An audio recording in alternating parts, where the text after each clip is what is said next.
continue avec Ouria Ossini qui nous a rejoint. Bonjour. Et qui va nous parler d'un phénomène qui est intéressant, qui est le caritatif dans l'édition.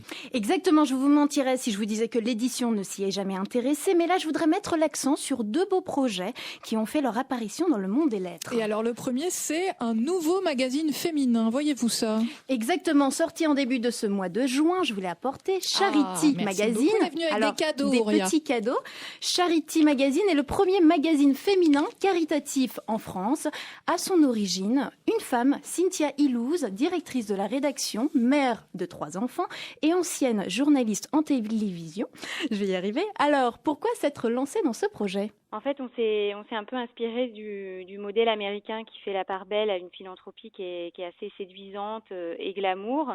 L'idée étant que Charity Magazine présente les engagements des marques et des personnalités tout en conservant les codes classiques des féminins avec les rubriques magazine, mode, beauté, etc. afin de sensibiliser les lecteurs aux grandes problématiques de santé, environnementale ou sociétale. L'idée est partie plutôt de l'envie de faire quelque chose, sachant qu'il existe déjà beaucoup d'associations et de gens qui travaillent dans cet univers. J'avais envie vraiment de leur donner une visibilité médiatique.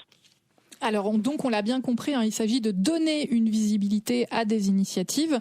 Où est-ce qu'on le trouve du coup ce magazine ? Alors 6 numéros par an, diffusés à 100 000 exemplaires, entièrement bilingues français-anglais.